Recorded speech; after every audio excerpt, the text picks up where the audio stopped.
Aftersun is a movie that exists and a movie that you should all definitely see. So Aftersun is a recently released slice of life drama directed by Scottish indie filmmaker Charlotte Wells. It showcases a brief snapshot of the lives of a father and daughter as the two enjoy a Turkish holiday together. And that's all I'll say for now. This is a much smaller film than your average release, with an intimate cast and a sparse variety in locations, all of which play to the film's strengths. It's for the most part set in this one location of this budget Turkish hotel, and it stays very closely tethered to the two leads. It's a stripped back and minimalistic narrative that doesn't have much of a plot, but instead is utterly character driven. You are simply witnessing the day-to-day goings on of these two fairly ordinary family members, which ultimately proves to be extremely captivating because the presentation of these characters is superb. Both the character writing as well as the acting in this film is extremely expressive and three-dimensional. The characters feel like nothing other than living, breathing,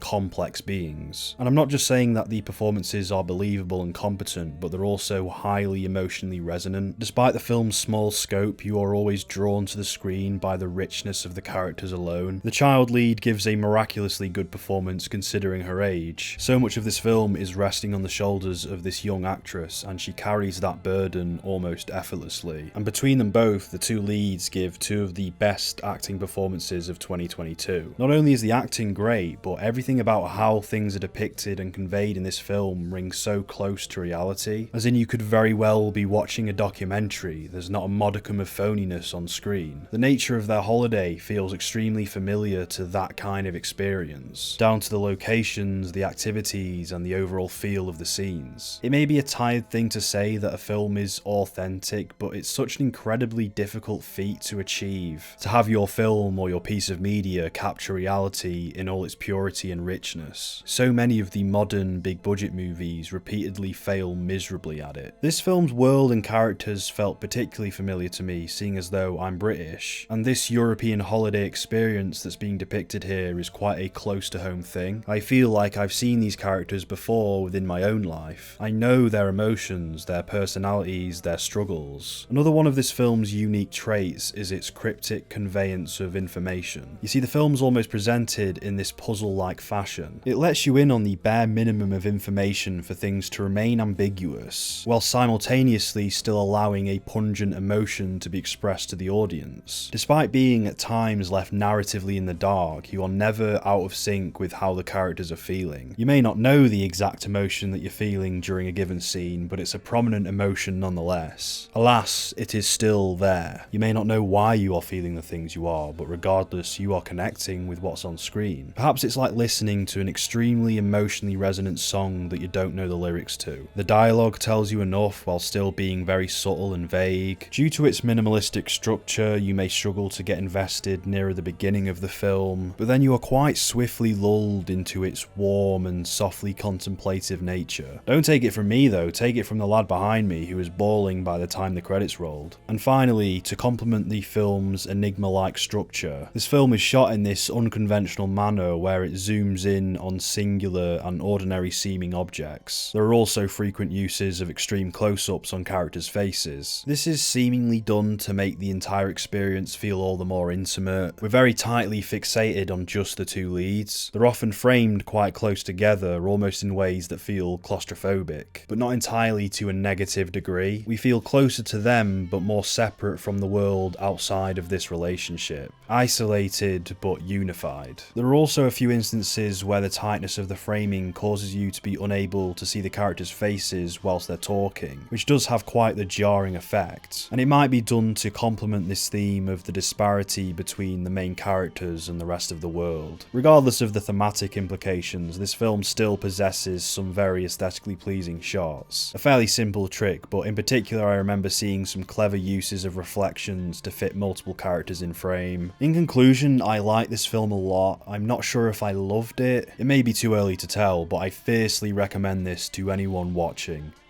Fiercely. It's artsy but not pretentious, it's cryptic but not meaningless. slow but not meandering. You get a strong emotional reaction from the film even if you can't fully decipher it. It leaves things vague but shows you enough to paint a full picture. You don't know what exactly is going on in the minds of the characters, but you can always somehow relate and connect with them. It has a concise runtime of just under an hour and 40 minutes. There's no fat, no wasted time. It's just a really well-rounded movie from beginning to end. Please watch it or I'll blow up a hospital.